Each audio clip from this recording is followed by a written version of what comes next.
Almost 24 years ago was the last time I was on this stage, in this room. I was taping my first 1 hour special. It's called Killing Them Softly.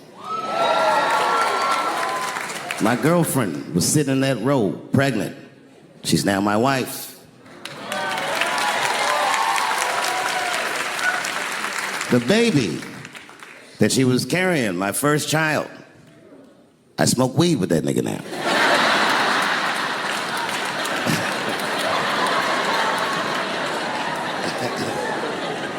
And what I remember most about that night was the pressure. Before the show, I had to run out there on the avenue and hand out tickets to anybody who would take them because I couldn't even fill the fucking room. And boy, what a difference 24 short years makes.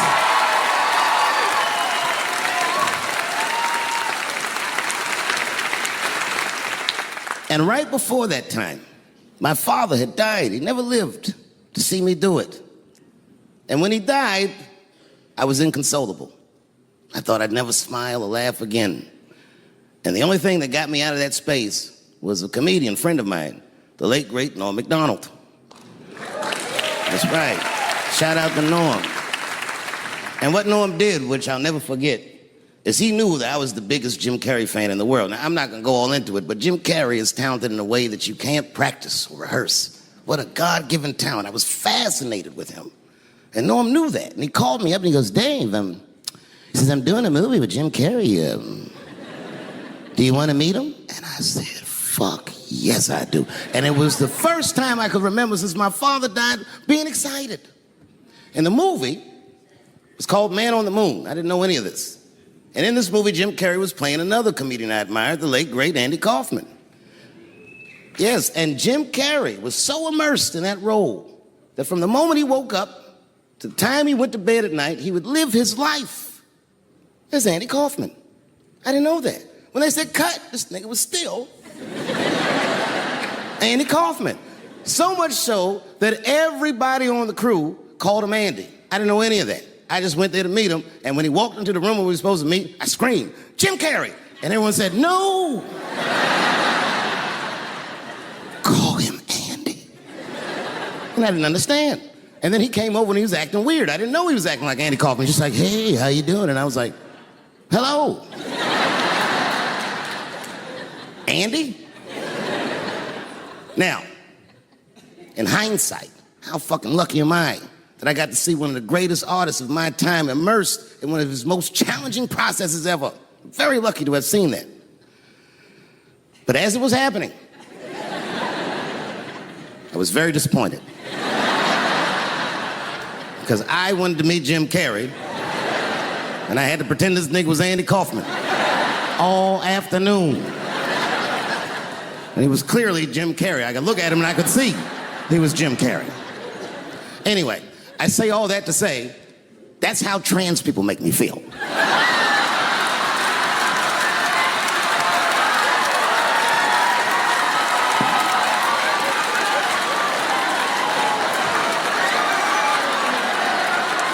Here we go. Now, if you guys came here to this show tonight thinking that I'm gonna make fun of those people again, you've come to the wrong show.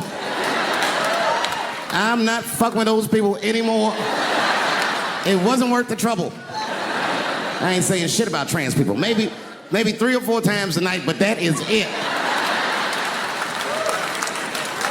Tired of talking about them. And you wanna know why I'm tired of talking about them? Because these people acted like I needed them to be funny. Well, that's ridiculous. I don't need you. I got a whole new angle. And you know what I said? That's all I said. First of all, I'll tell you right now what I said. And I will tell you that this was not a joke. It's a true story. And I just happened to tell it. All right, what happened was I went to a gallery party, all right? I don't know who in here has ever been rich before, but these are very nice parties. You know, wine and cheese and ball of conversation. And there was a few eccentric types, one of which was a very wealthy man that happened to be wearing a dress. I don't know what you call him, man. He was a tranny or drag queen, perhaps. Whatever it was definitely a man. And this man was definitely on drugs. I don't know what kind of drugs he's on, but I knew he had too much. He didn't look good. It's like this, he's like, he looked sick. And all his friends were standing around him, concerned, trying to revive him. I don't know whether it looked like some kind of gay CPR, was fanning and shit.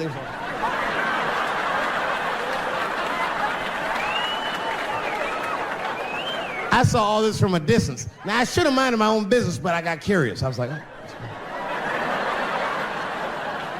And I went over there. All I said, excuse me, gentlemen, is he okay?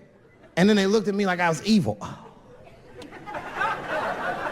She is fine. I said, word? Oh. I'm sorry, I didn't know this is what we were doing. Here's my thing. I would support anybody's right to be whoever they feel like they are inside. I'm your ally in that.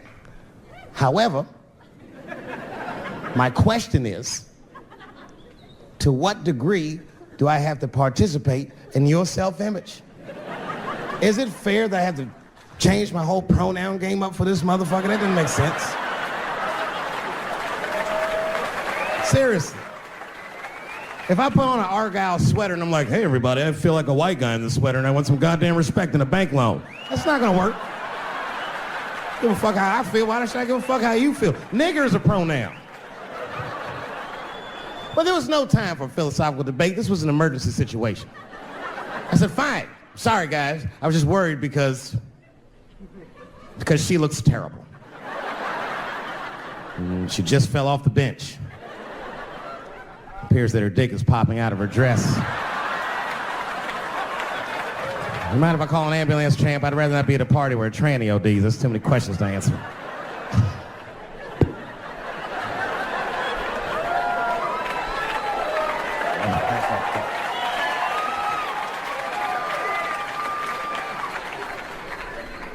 Okay, I've been through this before. I had a friend from high school. Now, in high school, this guy was a thug, right? He was a fucking dope boy. He did it all. He's a wild dude. People used to be very scared of him. And then after high school, word on the street was he'd come out the closet. I personally didn't believe it. I bring him up because last year, he calls me out of the blue like, yo, what's up, man? I got your number from so-and-so, and I heard you're going to be in New York doing a show. Could I get some tickets? I was like, fuck yeah, get some tickets, man. How you been? He said, well, we'll catch up at the show, man, but yo, I appreciate it. I'll see you soon. I said, all right, man, take care. And I was about to hang up, and I couldn't resist. I was just like, hey, nigga, I heard you was gay. What's going on with that?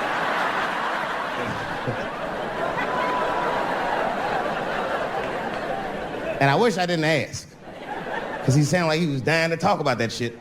And he had a long story about it. And it's not that I didn't care, but I was, I don't like talking on the phone. I was watching TV at the same time. So I just wasn't really paying attention like I should. But I was trying to sound supportive, but I didn't really know what to say. So I was just like mumbling shit throughout this conversation. I was just like, oh, nigga, you gay, man. You just gay. Like,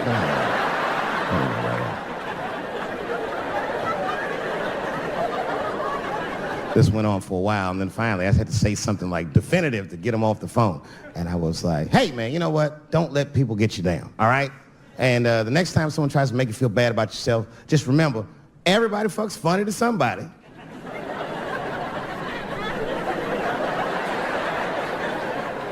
He didn't like that shit. He's like, what the fuck does that mean? I said, huh? He said, you saying I fuck funny, motherfucker? I said, no, that's not what I'm saying. I'm saying everybody's different. He said, you ain't say different, nigga. You say it funny. What's so fucking funny about the way I fuck? And I said, hey, man, I fuck feet. He said, what? Oh, this is not a joke, ladies and gentlemen. I get women to squeeze their feet together like this, and I fuck them right in that little space in their feet. But you can't build a community behind that shit. There's no flag for us. That shit made him laugh. And the next day, after the show, I saw him backstage. He was like, yo, what's up, man? I'm like, oh, shit, what's going on? And he had his buddy with him. He goes, Dave, I want you to meet Manuel. Manuel's my fiance. We're in New York getting married because it's legal here. I said, well, congratulations, fellas. And Manuel was like, gracias. And he went to go get some drinks. And then my buddy looked at me, he was like, so Dave, what do you think? And I started mumbling again. You gay, nigga, you just gay. He said, yeah, I'm a little nervous about getting married, man. It's a big step. I said, yeah, it is. It's a big step. He said, well, you've been married for a while. You got any advice for us? No, I'm married to a woman. Sorry about that. And they corrected me. He said, no, you married the person that you love. So it's essentially the same. I said, you know, man, the problem with that statement is that it makes the assumption that I love her. But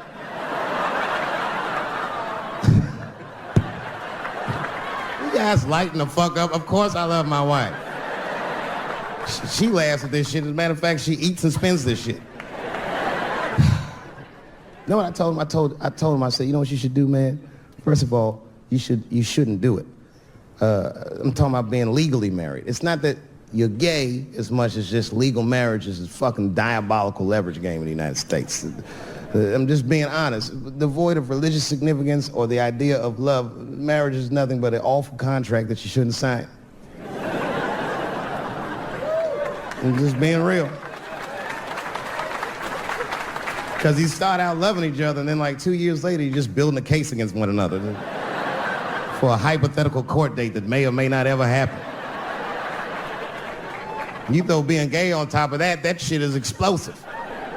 Like it's that Ray Rice shit. Okay, right after Ray Rice went through all that shit, I was at a party and I met this kid, Michael Samms. You know Michael Samms? Very nice guy. He's the first openly gay NFL player. And Mike's a very nice guy, a very brave guy. But when I met him, I couldn't help but thinking, now what's gonna happen when Michael Samms beats his wife up in the elevator? Is that domestic violence or is that just two niggas working shit out in the elevator? You know what I mean?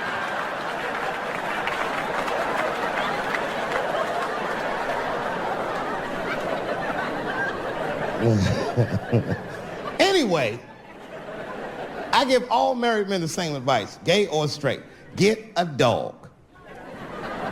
His dog will love you all the time, but she's not going to. It's real talk. I didn't even know about dogs, and my kids got the dog. They brought him home from the shelter, and I didn't even want him. They're like, can we keep him? I said, nope. I said, where'd you even get this dog? They're like, we got him from the shelter. I was like, ugh. Probably something wrong with him. We can't keep him. And then my kids started crying and screaming like the dog had gambling debts. Please, Dad, if you don't let us keep him, they're gonna kill him. I was like, oh. All right, you can keep him. And his dog was a menace. I hated his guts. And then one night I'd smoked a bunch of weed and I was eating a sandwich and Baba came over. Baba's the dog. He came over and was staring at me. This will make you very uncomfortable if you're just looking at you.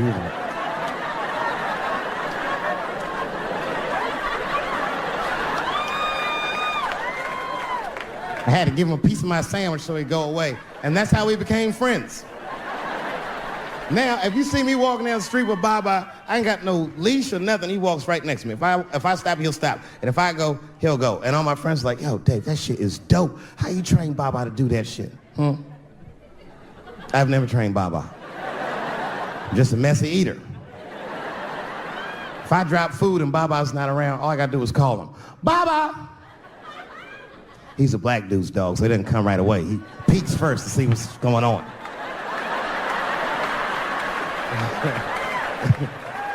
I gotta tap my foot so he can see the food. Over here, little buddy. And he's like, thanks, Dave. He'll come get it and run off. Thank you very much for being here. But before I start tonight, I just wanted to read a brief statement that I prepared. I denounce anti-Semitism in all its forms. And I stand with my friends in the Jewish community. And that, Kanye, is how you buy yourself some time.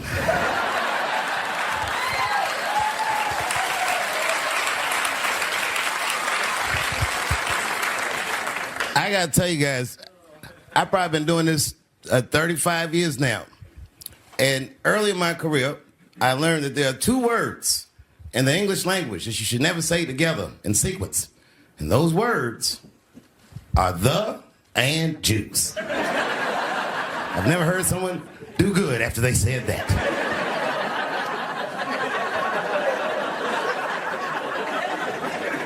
Kanye's gotten into some scrapes before. Normally when he's in trouble, I pull up I pull up immediately. But this time I was like, you know what? Let me see what's going to happen first. Just want to see where this is all going. I can't even remember how it started. Vaguely, I remember it started with a tweet, strange tweet. It was like, I'm feeling a little sleepy.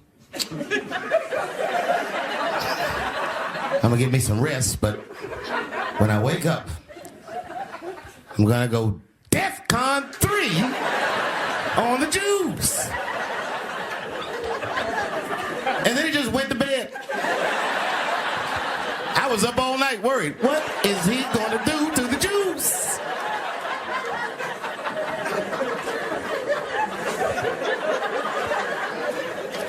I grew up around Jewish people. I have a lot of Jewish friends, so I'm not freaked out by your culture. I know a little bit about it just from hanging around. I'd be like, yo, let's go out at school tomorrow. They'd be like, we can't go out. It's Shanana tomorrow. I'd be like, where? What is Shanana? I had so many questions. Why do some of your people dress like Run DMC?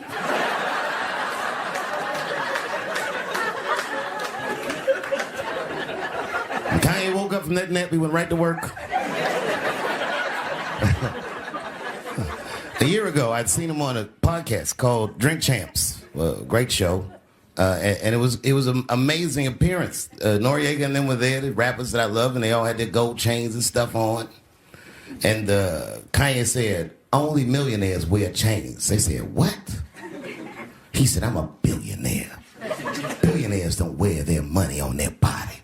I tucked my chain and I said, oh, snap.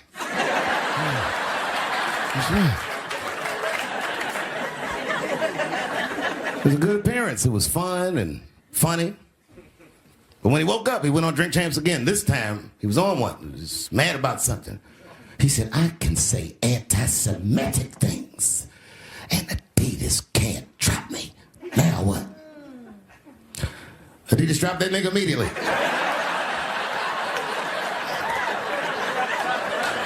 Ironically, Adidas was founded by Nazis, and they were offended. I guess the student had surpassed the teacher.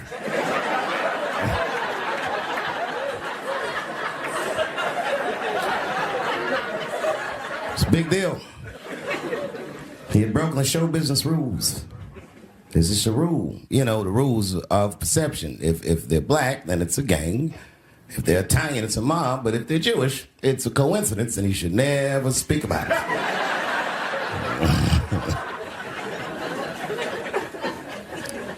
Kanye got in so much trouble, Kyrie got in trouble.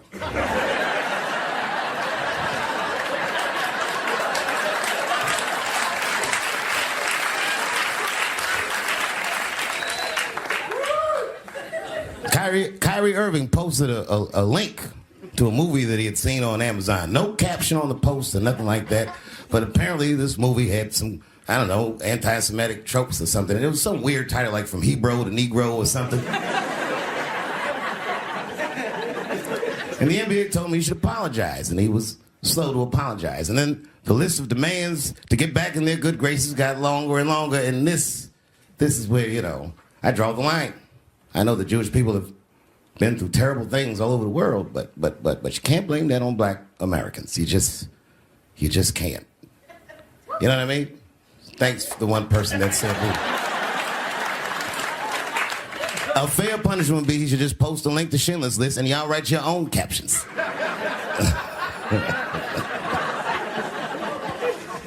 Kyrie Irving's black ass was nowhere near the Holocaust. In fact, he's not even certain it existed.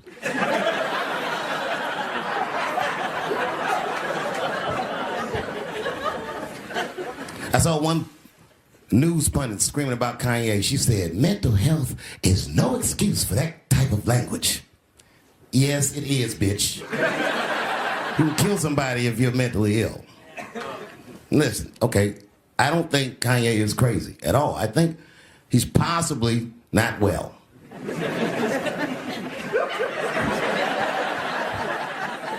Well, I've been to Hollywood. I don't want y'all to get mad at me. I'm just telling you, I've been to Hollywood. This was just what I saw.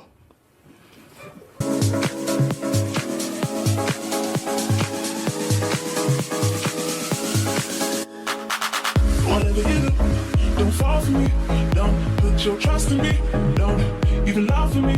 I want you, honey. I don't get it. It's a lot of juice. Like a lot. But that doesn't mean anything. You know what I mean? There's a lot of black people in Ferguson, Missouri. Doesn't mean we run the place.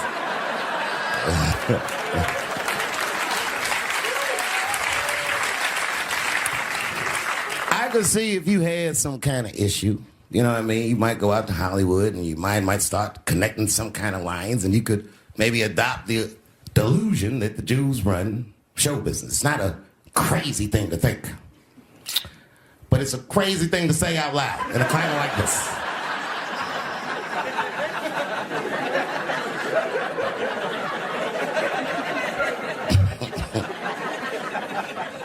Now the midterms are over, and it's crazy climate. And I got to tell you, I feel like this midterm, like all of humanity, depends on it. And it's an ominous sign. The most ominous sign of the midterms, I believe, would be Herschel Walker, who I don't want to speak badly of because he's black. But I have to admit, he's observably stupid.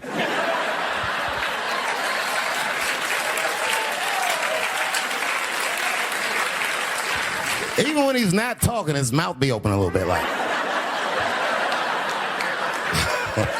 He's the kind of guy that looks like he thinks before he makes a move on tic-tac-toe.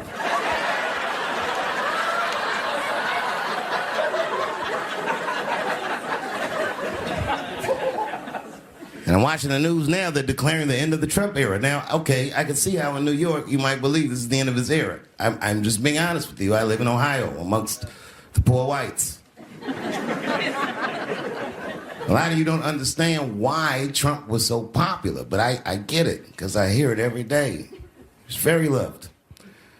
And the reason he's loved is because people in Ohio have never seen somebody like him. He's what I call an honest liar. Well, I'm not joking right now. He's an honest liar. That first debate, I'd never seen anything like it. I've never seen a white male billionaire screaming at the top of his lungs, "This whole system is rigged," he said. And across the stage was a white woman, Hillary Clinton and Barack Obama, sitting over there looking at him like, "No, it's not." I said, "Now, wait a minute, bro. It's what he said." And the moderator said, "Well, Mr. Trump, if in fact the system is rigged, as you suggest, what would be your evidence?" You remember what he said, bro? He said, "I know the system is rigged because I use it." I said, "God damn." And then he pulled out an Illuminati membership card and chopped a line of cocaine up and did it right at the podium.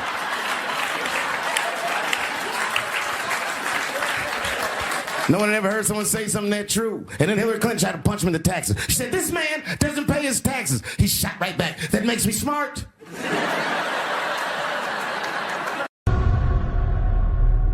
I came back here where I started because I will shoot my final Netflix special tonight.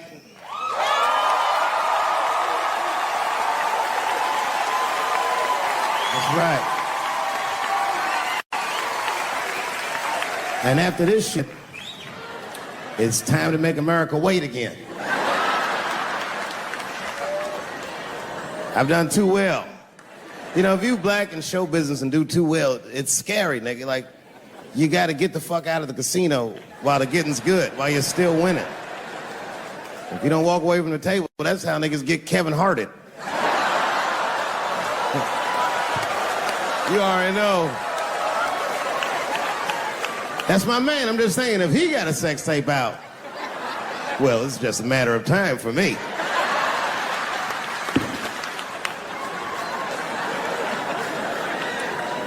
But you know why I be thinking sometimes I want to stop doing comedy? And you know, I don't want to sound like a braggart saying this, but the real reason I want to stop is because I'm too goddamn good at it. I'm not even exaggerating. It's not exciting. Every night before I come out on stage, I'll be backstage like, "I'm sure this is gonna go well." And it always does. I'm so good at writing jokes, and this is not even an exaggeration. I actually write jokes backwards. I will write a punchline with no particular setup in mind. I just put it on a scrap of paper, and I'll throw that scrap of paper in my fishbowl. I have a fishbowl in my house filled with random punchlines. And every once in a while, I'll shake the bowl, and I'll dig in there and just pull one out and see if I can make that shit work. And I picked one for this special. It's not an easy punchline to pull off. Are you ready? Yeah. Here it goes. The punchline is, so I kicked her in the pussy.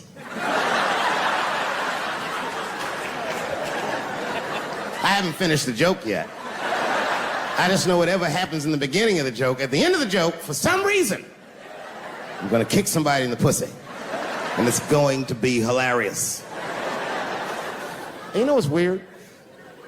I've always remembered a time when I wasn't. You know, when I was growing up, I was probably about 8 years old. And at the time, we were living in Silver Spring. Yeah. Yes. Common misconception about me in D.C. A lot of people think I'm from the hood. That's not true. But I never bothered to correct anybody because I wanted the streets to embrace me. As a matter of fact, I kept it up as a ruse. Like sometimes I'll hang out with rappers like Nas and them, and these motherfuckers will start talking about the projects. Yo, it was wild in the PJs, yo. And I'll be like, word, nigga, word. But I don't know. I have no idea. My parents did just well enough so that I could grow up poor around white people.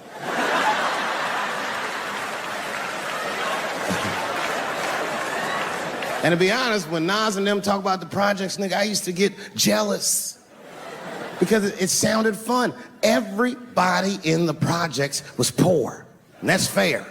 But if you were poor in Silver Spring, nigga, it felt like it was only happening to you. I know the pain of that first sleepover at a white friend's house. And you come back home on Sunday and just look at your parents like, y'all need to step your game up. Everything in Timmy's house works. Remember the first time you saw that? In a cold winter, and you'd be at a white friend's house and see the motherfuckers in their living room without their coats on?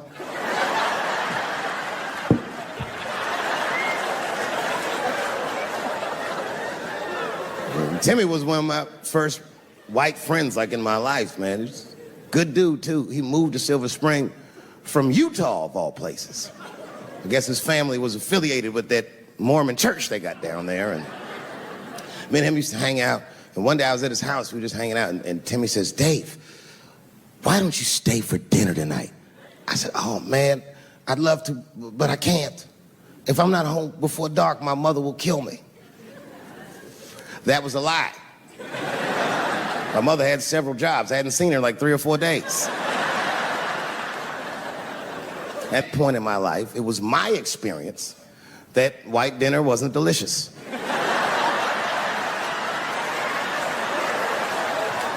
I'd rather go home and fry some bologna or some shit like that.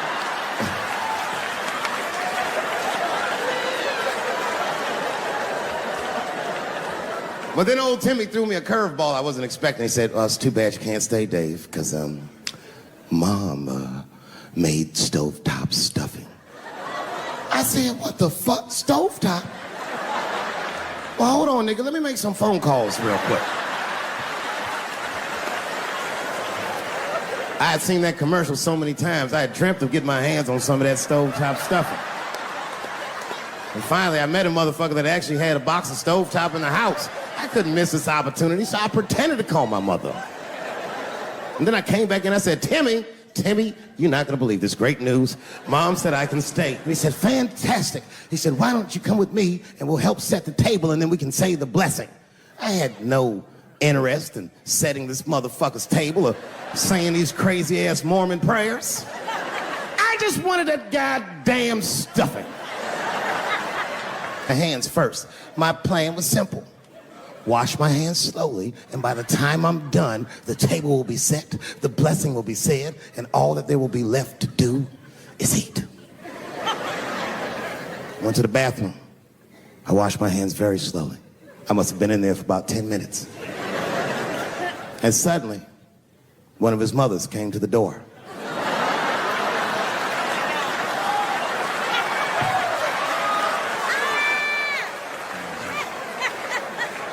She was like, "Hi, David, right?"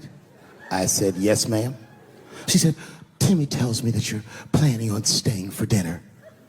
I said, "I hope that's not a problem, ma'am."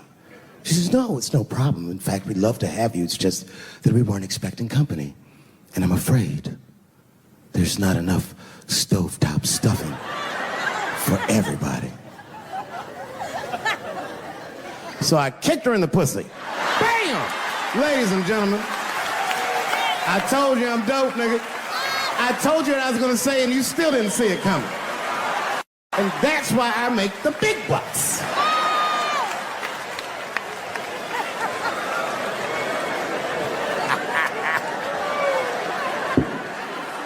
Oh my God. But there's a more important reason that I would stop doing comedy right now. And this reason is the real reason that's been percolating, and it really is the crowd, not you. I'm talking about the crowd on the big stage. It's too hard to entertain a country whose ears are so brittle. Motherfuckers are so sensitive, the whole country is turned into bitch-ass niggas.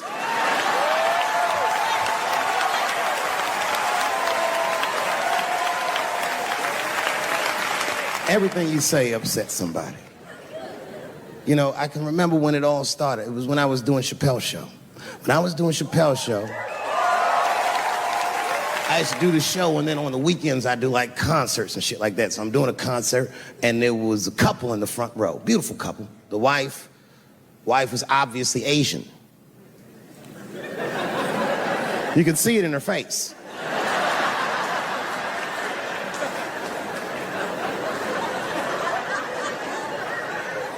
The husband, this motherfucker was mysterious, to say the least.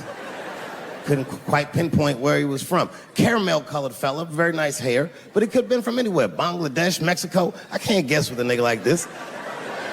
All I knew for sure about this guy is that his wife was a bitch. I could see that in her face, too. No, he was laughing and having a good time, and she was scowling at me at a goddamn comedy show. I couldn't figure it out. And then I realized at some point that she was pregnant, and I was smoking on stage. I said, "Oh my God, that's probably why she's mad." So I started to put my cigarette out, but then she hit me with one of them fake non-smoker calls. So I just kept smoking. I thought to myself, "Bitch, that baby will be fine, relax."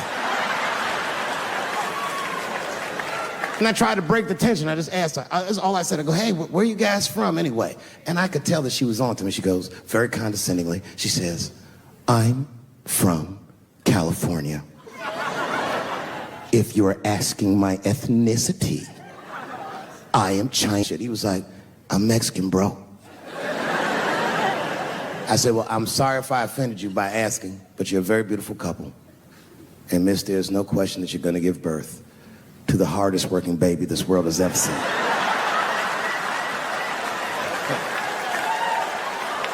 That's not a bad joke. She got very upset. She got up to leave immediately, but she didn't just leave. She had to take one last dig at me on the way out. "I will never buy one of your fucking DVDs again, Dave Chappelle." I said, "Ma'am, with all due respect, Chinese people don't buy DVDs.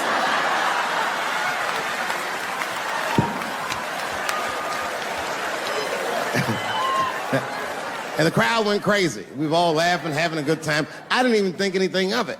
And then just 3 days later, this lady sends a fucking letter to my promoter telling him not to book me for shows anymore because I was, quote, racist, and I'm quoting her, "insensitive to the nature of my interracial marriage." I was like, "Word, bitch, I was." If she would know that I myself am in an interracial marriage. That's right. In fact, my wife is Asian too. Surprise, bitch, I'll see you on Thanksgiving.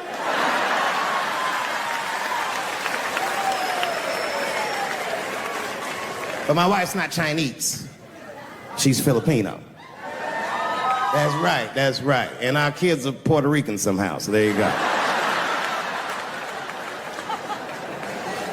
I don't give a fuck about interracial marriage. In fact, you know what? My mother is half white. A lot of people don't know that. Well, all right, you were a little too excited, but okay. A lot of people don't believe me when I say that, but it's true. You can't tell looking at me, but if I grew my hair out, you would think you was at a fucking Cat Williams concert. My shit is beautiful. But motherfuckers are just taking it too far. I don't know why or how everybody got this goddamn sensitive. You know who hates me the most? The transgender community. Oh yeah, these motherfuckers. I mean, I didn't realize how bad it was. These motherfuckers, I was really mad about that last Netflix special.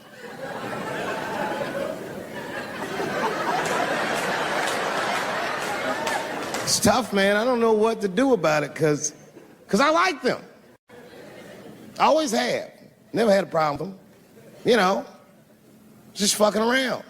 As a matter of fact, I think I make fun of everybody, and I mean, as a group of people, they have to admit, it's kind of fucking hilarious, man. I'm sorry, bro. It's like, I've never seen somebody in such a hilarious predicament not have a sense of humor about it. They're born feeling like there's something other than they're born as, and that's kind of funny, you know? I mean, it's funny if it's not happening to you. It's like that white black bitch that's in the news all the time. Rachel Dolezal. She's a white woman, but then she dressed up like a nigga and shot her way up to the very top of blackness. And I always wanted to meet her just so I could understand. I just wanted to like have dinner with her so I could just look in her eyes and call her a nigger to her face. The fuck is that bitch talking about? I identify black. That is trans talk, ladies. Stop biting. Stop biting. There's a big difference between her and a trans. The difference between her and a trans is I believe transgenders. I don't understand them either, but I know they mean what they say. Them niggas cut their dicks off. That's all the proof I need. I've never seen somebody just throw their dick away. Don't need it.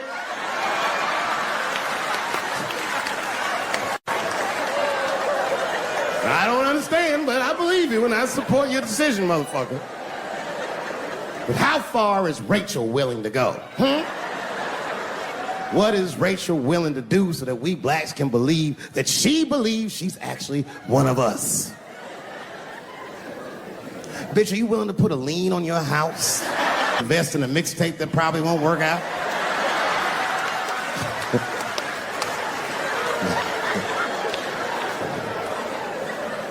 She didn't even change her name. Didn't even change her name. Her name is Rachel. I can't believe in that name. If you want my support, you're gonna have to change your name to the blackest shit I've ever heard. Bitch, you're gonna have to change your name to Draymond Green. I don't know a blacker name than that. That shit is black on paper. If you type Draymond Green into Airbnb, that shit will log off automatically.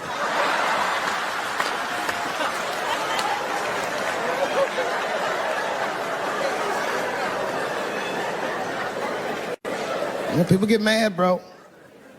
People get mad about everything I say. I was doing a show. I was in Portland, Oregon. And I was checked in a hotel under the name Charles Edward Cheese.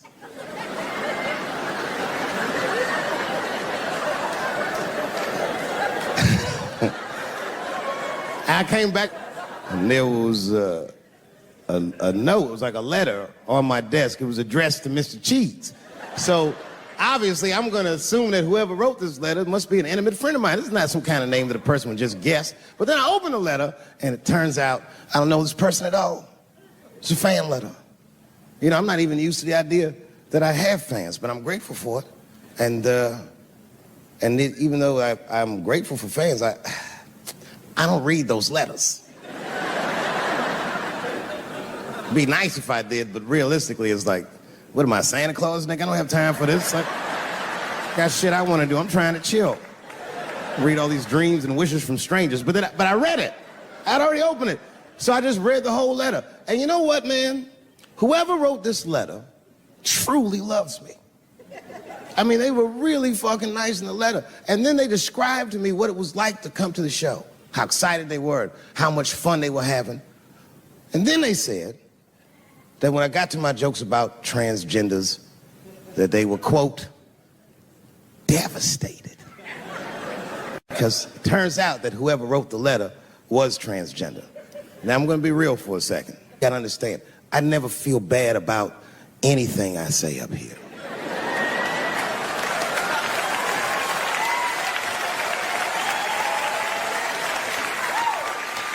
And I would never admit this to you if I hadn't locked your phones up. But it was the weirdest thing. Like, when I read this letter, this shit made me feel bad. I didn't feel bad about what I said, you understand? I felt bad that I made somebody else feel bad. To be honest, I don't even know what I said that upset that person. I have so many transgender jokes.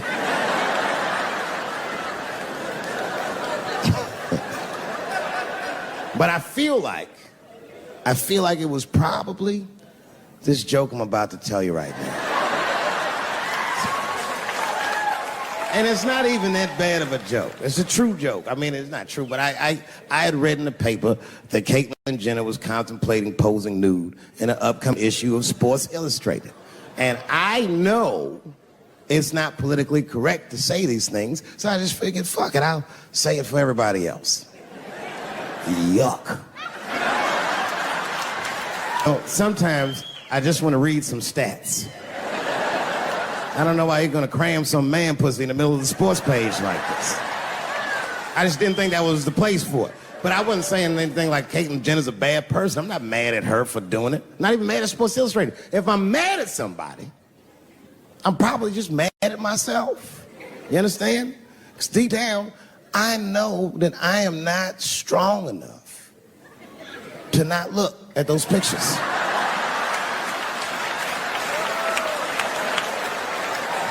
And I don't think I'm ready to see what she's trying to show me. So Caitlyn, goddamn it, if you go through with this thing, bitch, you better go hard or go home. I want you to go all the way. Hustler style. Do you know what hustler style means, miss? That means spread the lips.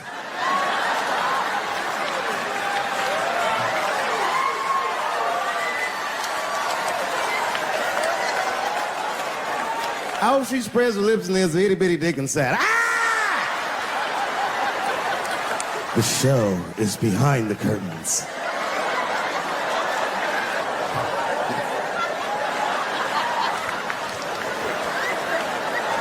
I don't know what I said that upset that person.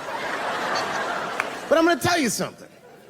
When I read that letter, and the moments after I read it, I did something that many black men in America do not have the time or the money to do. I thought about how I felt. I asked myself a very basic question that I don't think I ever directly contemplated. I said, man, Dave, if you're writing all these jokes, do you have a problem with transgender people? And the answer is absolutely not. The fuck do you guys think I am? I don't understand all the choices that people make. But I do understand that life is hard and that those types of choices do not disqualify you from a life with dignity and happiness and safety in it.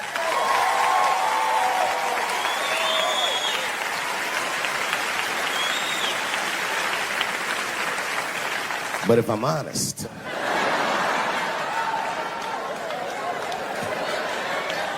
my problem has never been with transgender people. My problem is transgender people. I just feel like these things should not be discussed in front of the blacks. It's fucking insulting, all this talk about how these people feel inside. Since when has America given a fuck how any of us feel inside?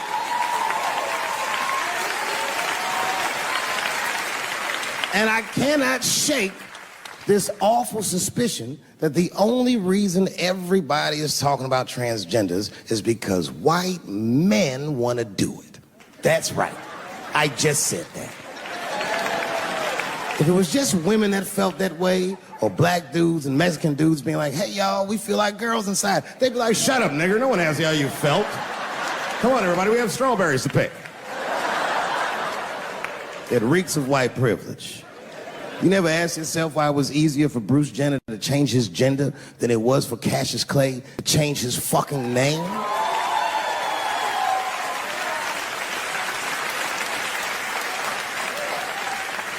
And if I were to be brutally honest, the only reason I ever been mad at the transgender community is because I was at these niggas for 6 songs straight. I had no idea. And then the lights came up and I saw them knuckles. I said, oh no! And everybody was laughing at me. Hi, world star. I said, why didn't you say anything? And then I heard that sultry voice. I didn't say anything, Dave Chappelle, because I was having a wonderful time. And I wasn't sure how you'd feel about it. I said, you knew how I'd feel. And she said, I'm going home. I don't want any trouble from you. I said, home?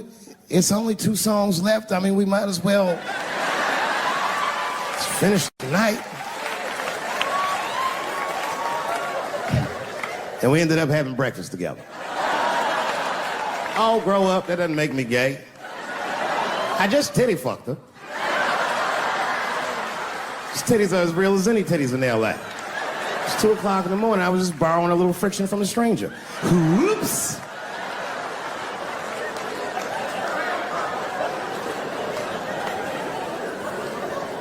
It's the madness of youth. It's the types of mistakes that a man makes when he's young. I wouldn't even know that it's necessarily a mistake. It was a wild night out. But I don't do it like that anymore. I'm old. I'm 44 now. Hey. It's the first time in my life I've ever started to physically feel my age. It's tough, man. You know how I know I'm getting old? This is embarrassing, but I was in my hotel room.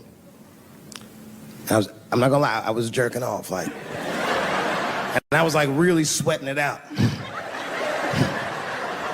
And this is when I knew I was old. I just gave up in the middle, nothing even happened.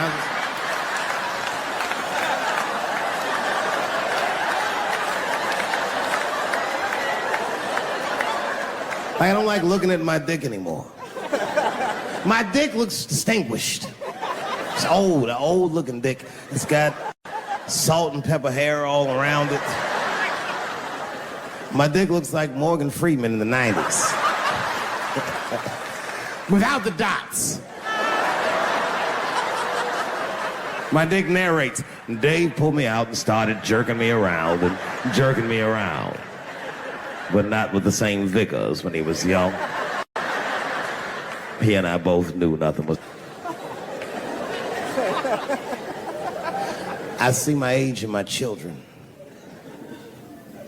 I came home from the road. This is not long ago. I've been gone for, if you can picture, I was gone for weeks and weeks.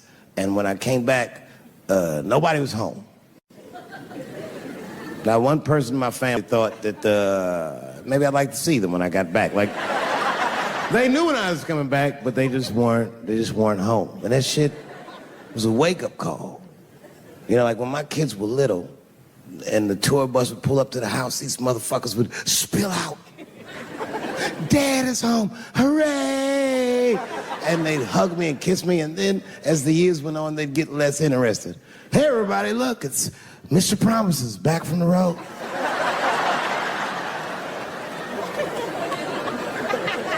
But empty house, that's some cold shit. And I went into my oldest son's room. I was like, hello, hello. He was gone. And I'd never done this to him before, but for some reason I just did it. I just looked through his shit. Just to see who this motherfucker was becoming. And I found these notebooks and I started going through them. written as his handwriting. I didn't even know this nigga wrote poems. And then I looked through his drawers, and I opened up his middle drawer, and I found this rolling paper. And I looked down at them papers like, oh, that's where that poetry's coming from.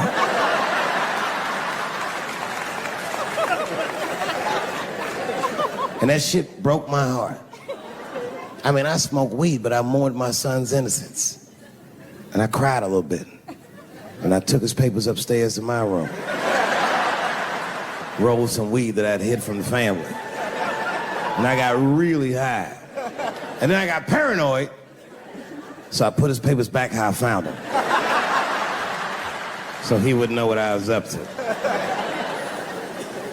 This nigga won't even know that that happened until he sees the special. Yeah, nigga, I found your papers. He's a cold motherfucker. Let me tell you, this kid is only 16 years old. Listen to what he did to me. This motherfucker calls me up in the middle of the night. It was 1 o'clock in the morning. He goes, Dad, don't be mad. I knew something was, what's going on? He said, listen, I'm fine. And don't forget, you told me to do this. I'm at a party, and my designated driver had too much to drink. And me and my friends need you to come pick us up. I said, Jesus Christ, it's 1 o'clock in the morning, nigga. I am shit-faced.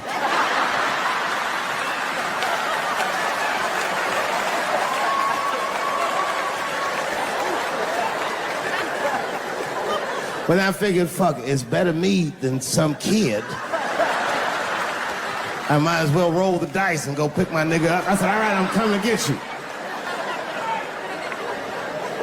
Just give me the address and I'll be right there. And then he gave me the address and I was shocked. I said, son, you are not gonna believe this, but I'm at the same party, nigga.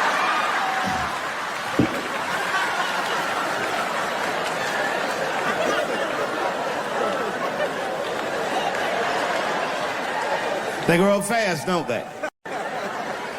Can I ask you a weird question? I don't want to make you feel uncomfortable. You don't have to answer it, and if it doesn't go well, we'll just edit it out anyway. Is it weird to be the only white people in a row?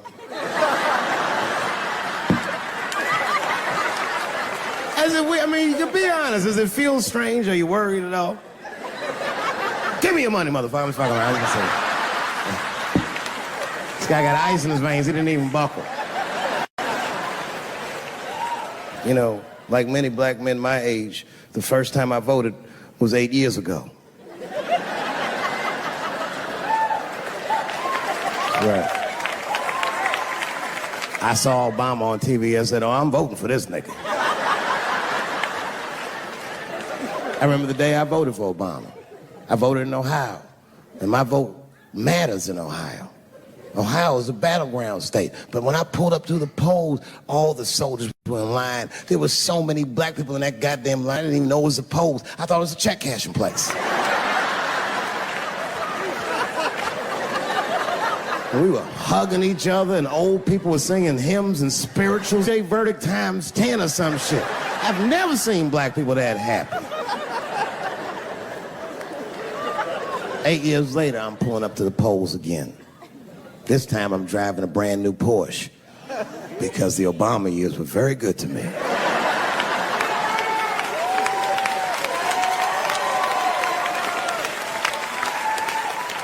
I was early voting, and when I parked my car, I figured out something that it would take the rest of the country another week to figure out.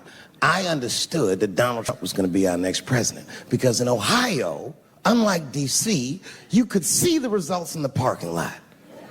Saw all these goddamn pickup trucks and tractors and shit.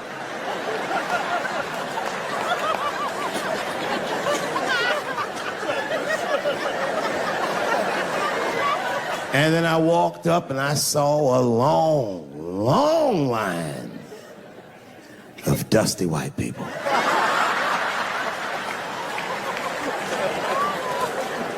Yes, ladies and gentlemen, these were the poor whites. And I must tell you, I've never had a problem with white people ever in my life. But full disclosure, we've gotten a lot of trouble out of them. And I'd never seen so many of them up close. I looked them right in their coal-smeared faces. And to my surprise, you know what I didn't see? I didn't see one deplorable face in that group. I saw some angry faces and some determined faces, but they felt like decent folk. No, they did. In fact, I'm not even lying, and I didn't sound fucked up, but I felt sorry for them. I know the game now. I know that rich white people call poor white people trash. And the only reason I know that is because I made so much money last year, the rich whites told me they say it at a cocktail party. And I'm not with that shit. And I stood with them in line like all of us Americans are required to do in a democracy. Nobody skips the line to vote. And I listened to them. I listened to them say naive, poor white people things. Man, Donald Trump's gonna go to Washington and he's gonna stand there thinking to my mind, you dumb motherfucker.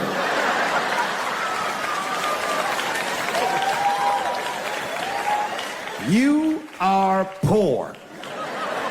He's fighting for me.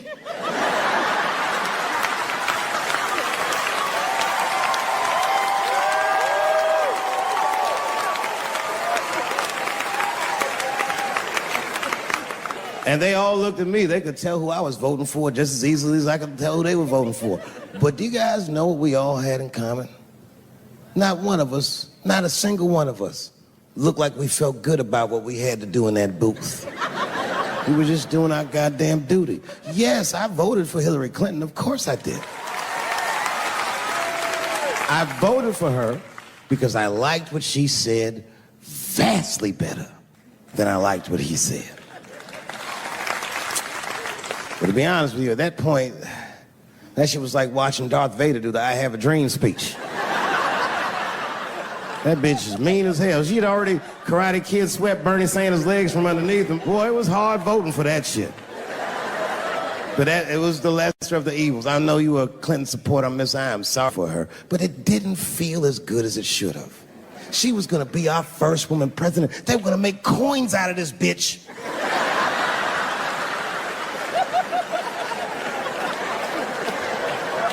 And somehow she just missed the dunk. Of course she should have beat him. Of course she should have beat him. You know what voting for her felt like? It was bittersweet. It felt like I was lucky enough to eat Halle Berry's pussy. And whilst I was doing so, she fucking farted in my face, man.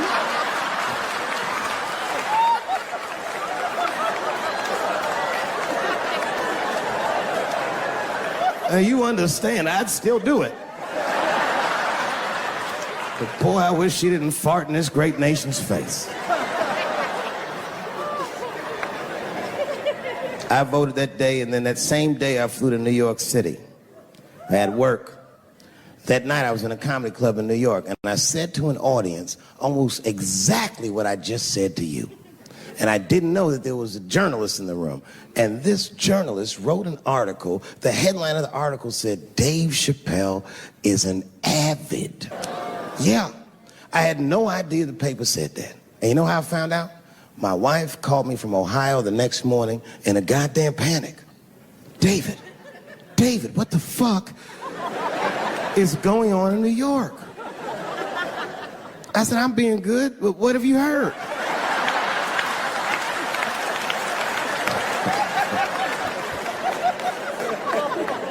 And my wife said, the paper is saying that you're a Donald Trump supporter.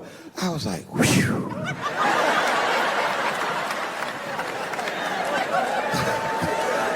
I said, don't worry about that shit, baby.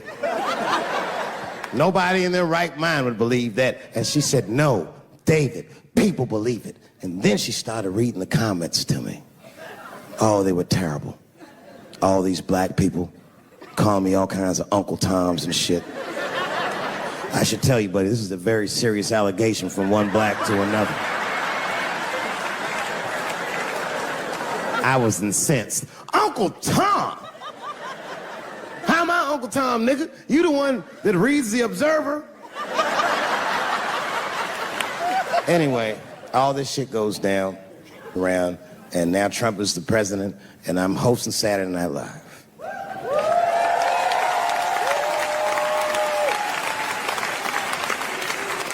And I didn't really prepare my monologue. I just kind of winged it.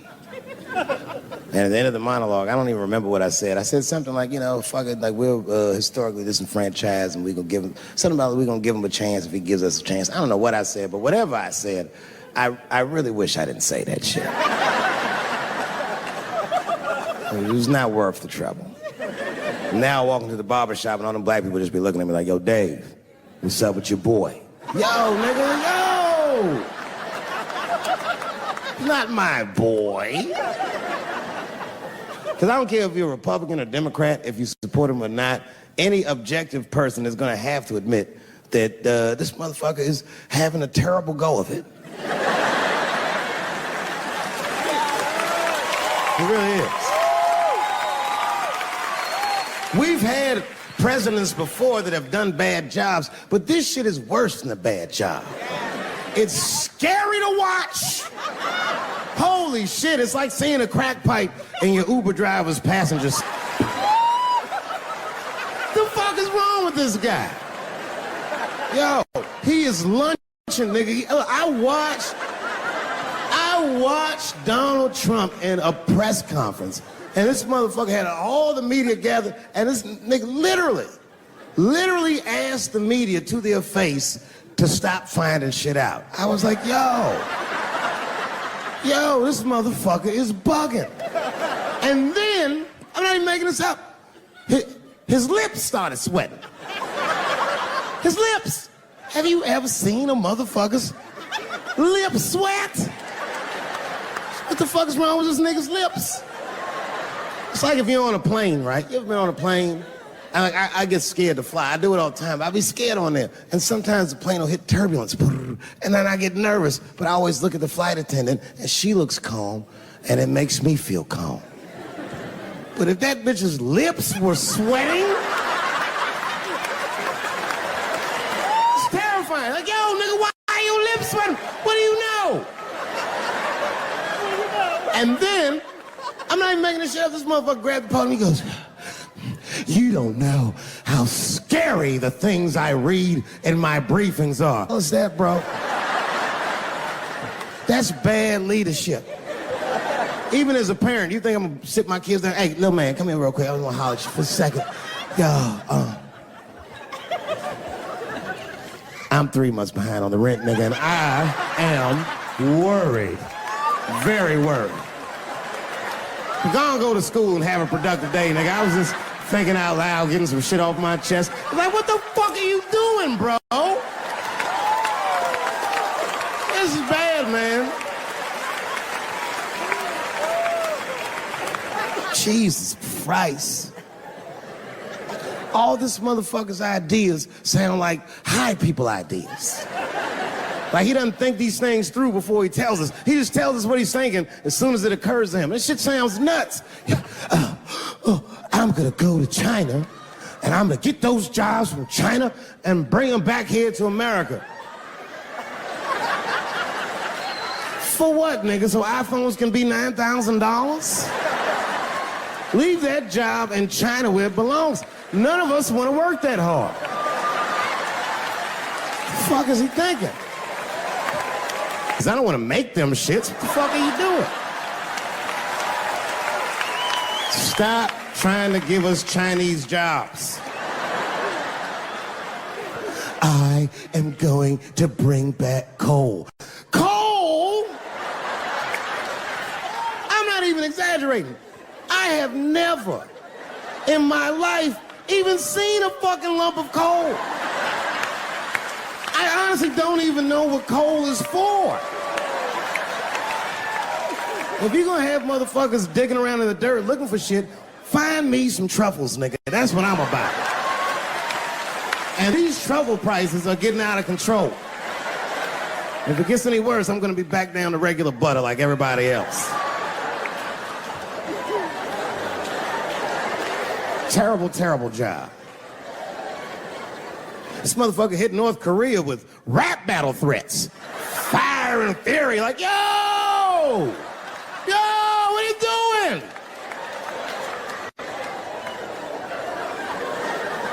It's fucking Korea, man. Kim Jong-un is a scary motherfucker. He might be as crazy as Trump. Some scary shit.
Said, I'm in the wrong business. I should be the president. Shit, I'm in the wrong business. See, the only reason I want to be president is because I'm black. That would make it too hot for me. I mean, you know what I mean? I think it could be a black president one day, but you don't want to be the first one. I mean, second or third, that's fine, but that first nigga better watch out. I'm going to tell you that right now. It'd be too hot. I mean, I'd be the first black president. I don't think that nobody would really hurt me. I'm sure somebody would want to hurt me, but I don't think they'd touch me. Because my vice president will be Mexican for a little insurance. You know what I'm saying? I mean, you can shoot me if you want, but you're just going to open the border up, so you might as well leave me and Vice President Santiago to our own devices. Ain't that right, Santiago? See?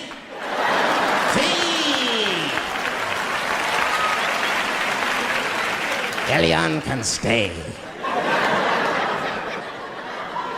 Don't worry, I don't got no Elian jokes.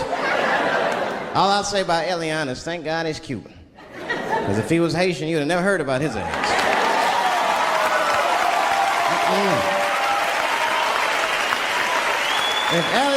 If Elian Gonzalez was Elian Mamumbo from Haiti, they'd have pushed that little rubber tube right back in the water. Sorry, fella, all full.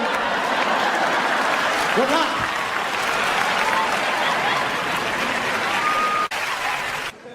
Scared to death of these police. I am, nigga. I got a police scanner. First money I got, this is the first shit I went out, bought me a police scanner. I just listen to these motherfuckers before I go out, just to make sure everything's cool. You hear shit on it. Calling all cars. Be on the lookout for a black male between 4'7" and 6'8". Staying in the crib tonight, fuck that. Gotta work on that alibi for a minute. Every black person needs an alibi. I do them impromptu joints. If I'm by myself and need out, I'll just open up the windows in the apartment, turn all the lights on, start beating off right in the window. Look at me. Hey, everybody, look, it's me, Dave Chappelle, crazy. I'm jerking off. Note the time, motherfuckers. It's 2:35. Look at me, I'm jerking off in the window, 2:35. Comedian Dave Chappelle is June 10th. Note the time.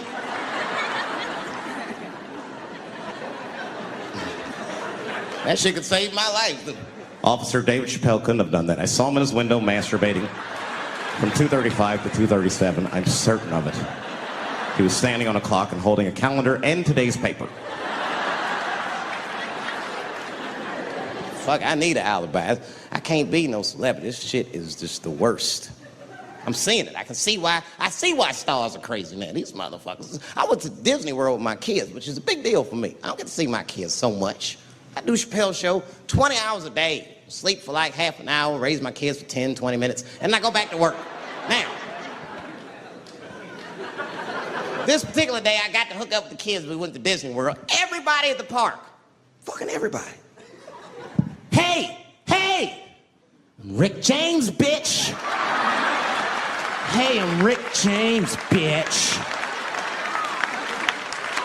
It's like, hey, man, hey. You mind not calling me a bitch in front of my kids? Time out, motherfucker. We take a day off. Even Mickey Mouse did it. I said, this is the most unprofessional shit I have ever seen in my life. Rick James, bitch! Oh, I was fed up. I caught that motherfucker with an uppercut. Bop! Knocked his head clean off. Everybody was screaming. Oh my God! Oh my God! Mickey Mouse is Mexican. That's the thing. There's so much stuff to worry about. You know, the more you know, the more you don't know and shit. You know, like a lot of people be telling me, Dave, you know, you just gotta relax. The racism thing be bugging you too much. And I be thinking about it. Sometimes shit'll happen. You know, a lot of black people can relate to this. Have you ever had something happen that was so racist that you didn't even get mad? You were just like, God damn, that was racist. I mean, it was so blatant. You were just like, wow. Like, almost like it didn't even happen to you. It was like a fucking movie.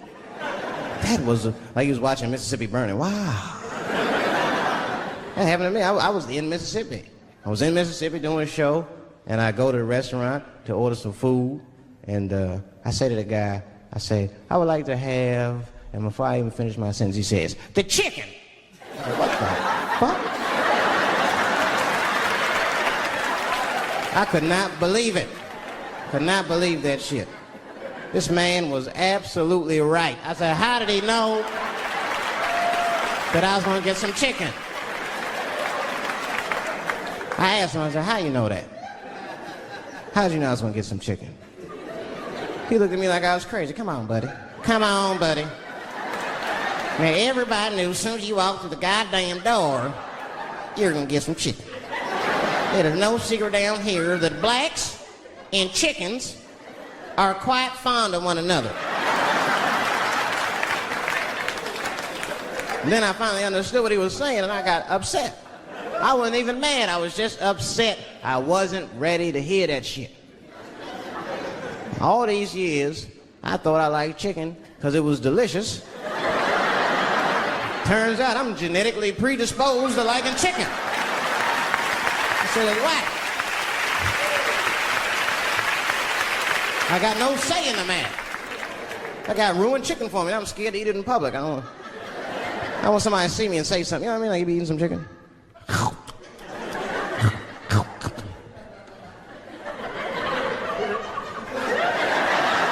Look at him. He loves it. Just like it said in the encyclopedia. Look how happy he looks.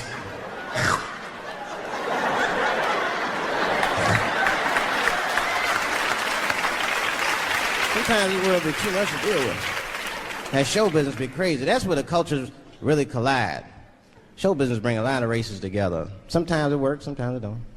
This is one thing that happens that's funny. You know, sometimes I'll be on a business call, right? You know, like with a lawyer or something. You know, my lawyers be white, and like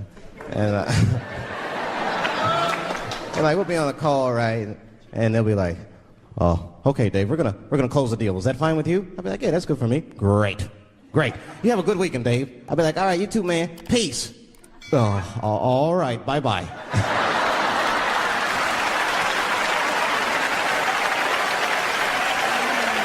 I don't know what to say, right? So sometimes I'll make up shit that's not even slang, just to see how they handle it and shit. It'll be the same business go, "All right, we're gonna close the deal. Is that fine with you, Dave?" "Yeah, sounds good to me." "Great. You have a good weekend, Dave." All right, buddy. Zip it up and zip it out. Oh. All right. Zippity-doo-dah. Bye-bye. I don't deal with jails. Don't deal with jails, and I don't deal with police. My house got robbed in New York. I didn't even call the police. I wanted to, but I couldn't. My crib is too nice. It's not that it's too nice, but it's too nice for me.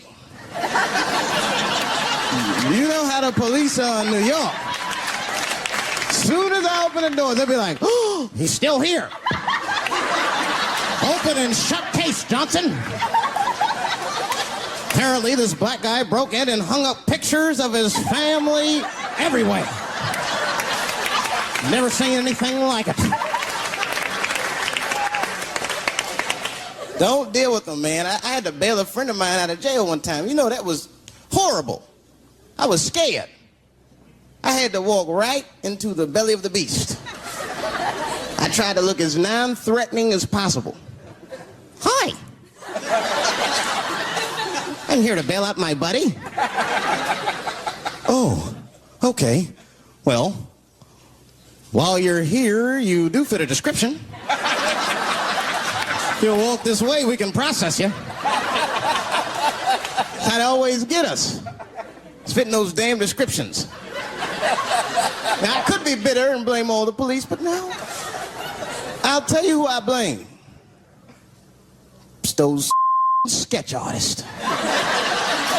They keep drawing the same brother over and over again. Who is this generic man we all look like? I want to know what they say when it's us. You know what I mean? They'd be in that room like, did you get a look? Did you see the guy that tried to rob you? Yes. Yes, I did. He's about 6 feet tall, I'd say. 6 feet tall? Yes. He had his hat on backwards, too. Good.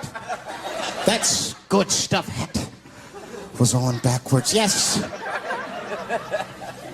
He was black? Okay, big lips, big nose, hanging out. Say no more, sir. I'll draw him from memory. You know, let me get my stencil. I think we can trace this guy and save some time. I'm having an artistic dilemma. I have 2 poems.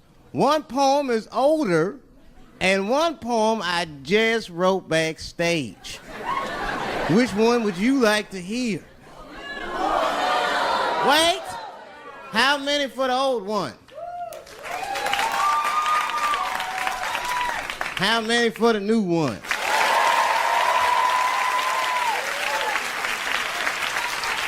All right, so remember, if it sucks, you ask for it.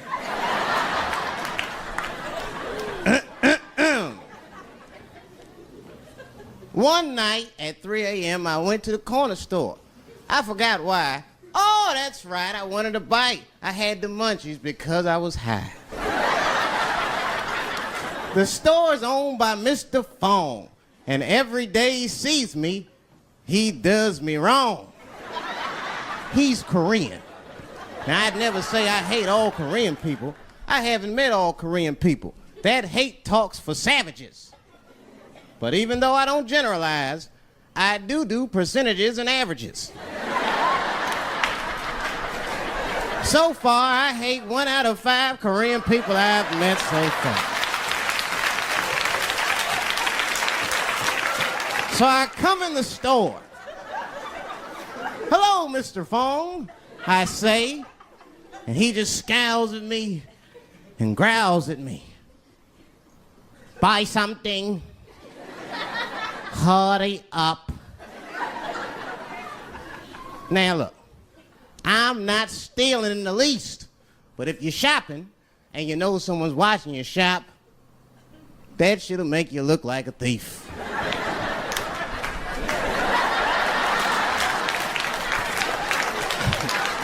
Mr. Fong said, hey, I've been watching you since you came in the door. Buy something now or get out of my store.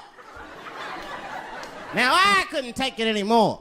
Hey, I said, raising my hand, get your fingers out of my face. Chinaman. Mr. Fong said, hey, what make you think I'm Chinese? You must not know what you're saying. You made a mistake, black man.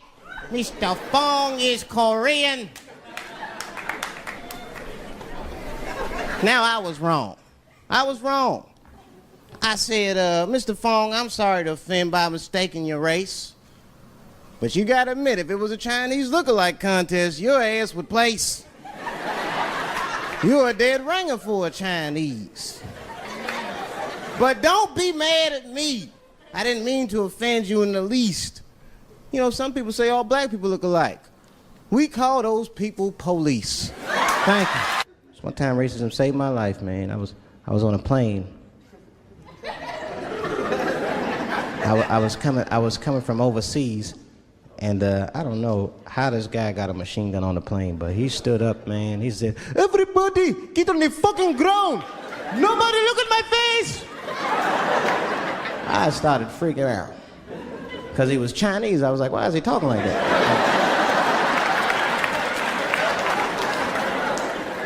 He was screaming and crying. I was the only brother on the plane. Well, I thought I was the only brother. I looked over, there was one other black dude. He was from Nigeria. I looked over at him, he was looking right in my face, man. He didn't say two words to me, he just looked at me, he was like...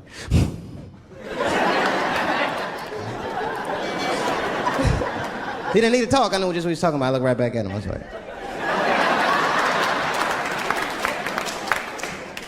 Some white dudes on the front of the plane seen us, they were like, oh my God. I think those black guys are gonna try to save us.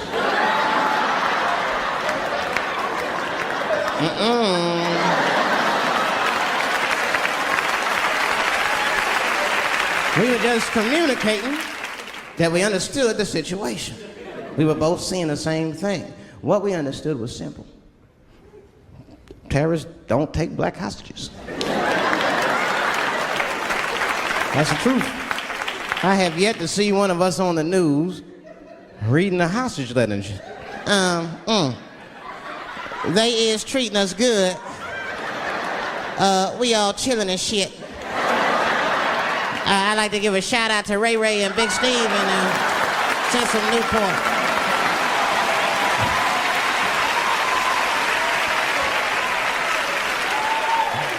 You're not gonna see it. And terrorists are smart. They know what they're doing there, you know. They terrorists. They know it's black people's bad bargaining chips.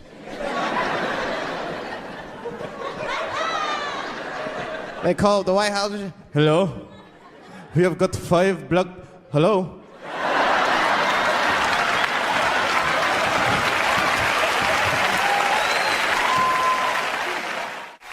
There's too much shit out there to stress you out. This whole world is just drug-infested. Hate-infested, drug-infested world. Hate drugs. I heard the worst drug story. You know what my friend told me? You know what he's dealing with? His landlord is hooked on crack. That's terrible. That's pressure. If your landlord's hooked on crack, that means you've got to have the rent. He come around all the time. I got the rent. It's not even due yet. It's the 10th. Come on, I need it. Let me just get $20 of it now, and then just give me the rest of the end of the month. Every couple hours. Hey, look, I'm gonna need some more of the rent. This building's falling apart. Things came up. Comes home early from a party. Landlord's in the crib going through his shit. What are you doing in my house? Ah! Where's the sink? I came to fix it. It's in the kitchen. I thought it was in the drawer. I'll fix it tomorrow when I come for the rent.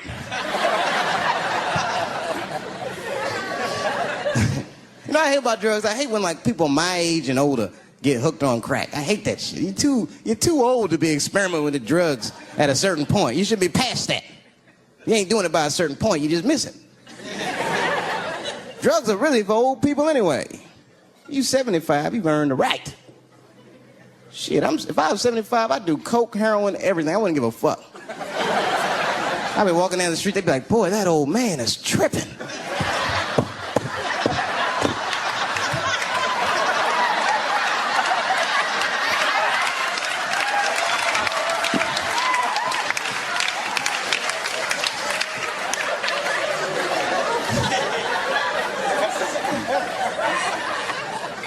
everything.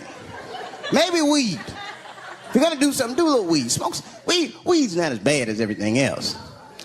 Weed is a background substance. You know what I mean? You can smoke some herb and still function. And you ain't crisp, but you'll function. Nothing higher than weed, though. I made that mistake one time. I was at a party, some guy gave me some shit. He's like, here, man, take this. It's fucking mushrooms. I took it, I forgot all about it, you know. Then a couple days later, I found that shit in my pocket. I'm thinking, why not? Because I'm thinking it's like weed, some background shit. I planned my whole day out like it was weed. I'll chew this shit up, then I'll go to the barber shop, get my hair cut, and then I'll see a movie.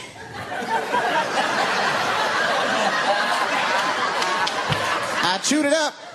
So far, so good. Then I was in a barber shop like an hour later. And it's funny because I was just thinking to myself, I was like, ooh, this stuff sucks.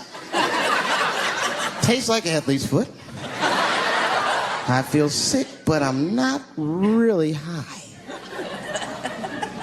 Then I looked in the mirror. I saw the barber's reflection, man.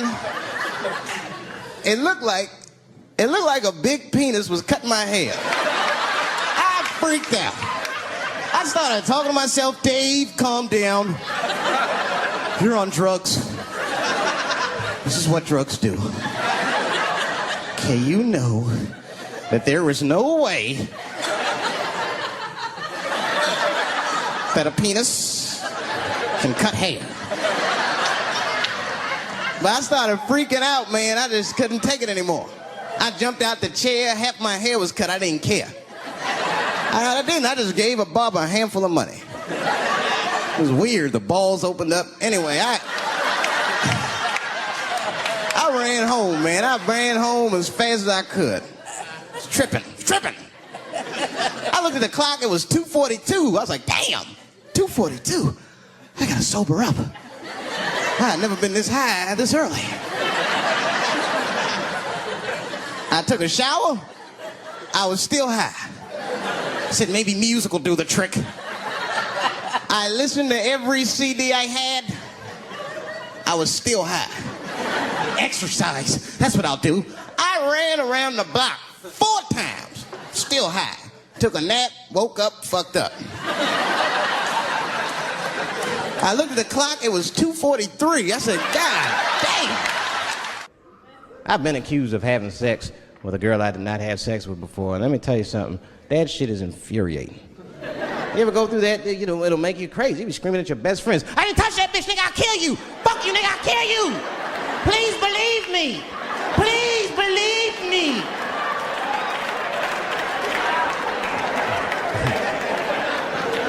But Clinton didn't do it like that, did he? And Clinton came out of the press conference all relaxed, his shoulders all relaxed and all this trouble. It looked like he just got done fucking or something.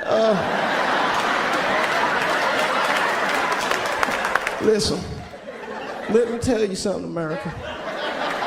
I don't think you heard me the first time. I did not have sexual relations with that woman, Miss Lewinsky.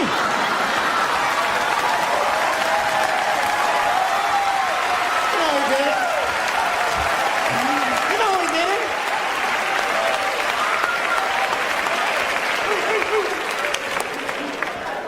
Everybody knew what that finger smelled like. Nobody cared. Nobody cared. We all watched. We was disgusted, but we kept watching the news. I know I did. I was taping it. See, I'd be at the crib like, baby, turn the lights off. The news is coming on. Every week on 60 Minutes was a different girl accusing Clinton. Remember Kathleen Willey came out? She was upset. The president called me into his office. He began massaging my breast slowly. I'm sorry.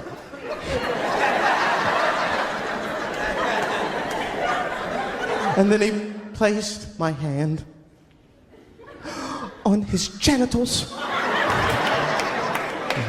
Ed Bradley was shocked. Was he aroused? I was at home like, yeah, was he aroused?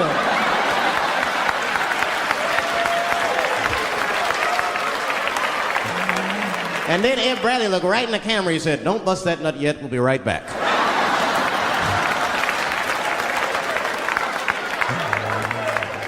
Oh, man, the news had never been so good. But there were no victims. There were no victims. Only one I feel sorry for is that Lewinsky. I feel a little sorry for her. Don't y'all feel a little sorry for her at all? God damn, y'all, come on, man. That's a hard thing to be famous for, man. I mean, nobody want to be the most famous cocksucker of all times and shit. I feel bad for her. Not even the women feel sorry for her a little bit, ladies. Now that's jealousy. That's what that is.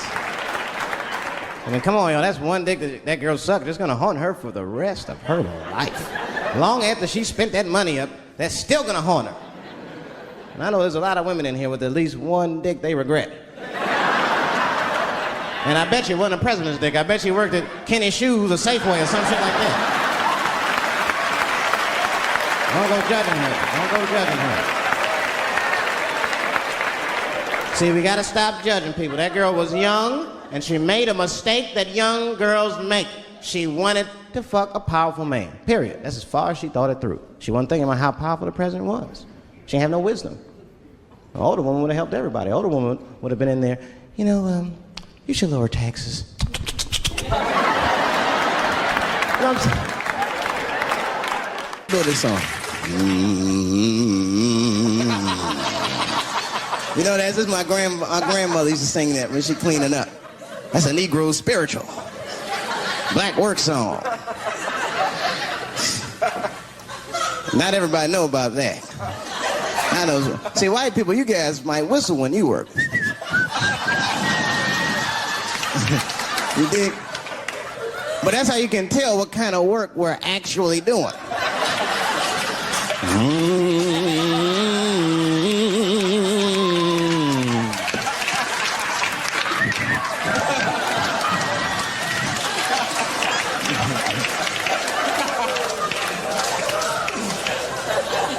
I study that kind of I do. Anything that has to do with race. I read a little here, see a little there. And I travel. That's always good.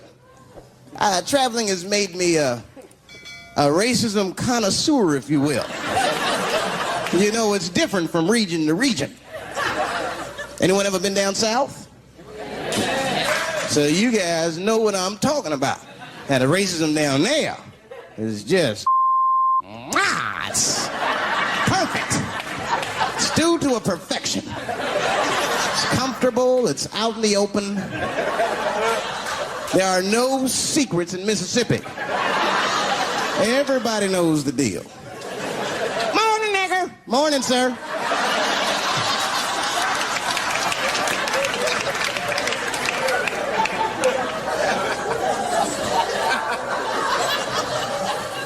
Not up here.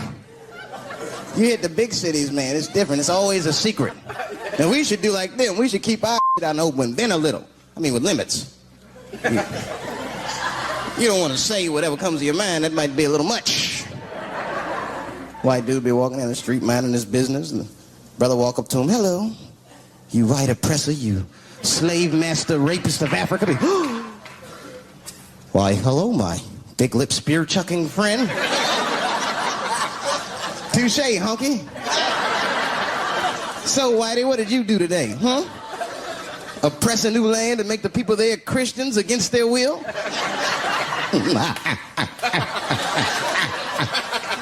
What did you do, fellow? Burn those big black lips on a crack pipe as you missed your job interview? Easy, Whitey, you're cutting deep. All this chit-chat has got me thirsty. If you will excuse me for a moment, I'm going to go to the Korean store and get something to drink.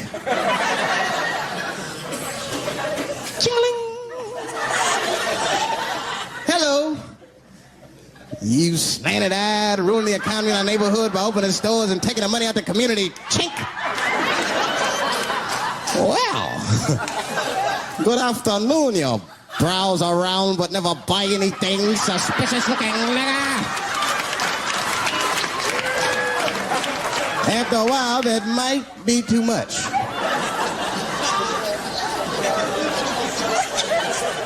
You can't help it. If you're an American, you're a racist. We brought up from the beginning to think in generalizations. We never look at the individual. We rarely look at the individual. I'm a racist. I know I'm a racist. You know how I know? The other day I caught myself being racist against myself. There's so much going on, I got mixed up. Forgot whose team I was on.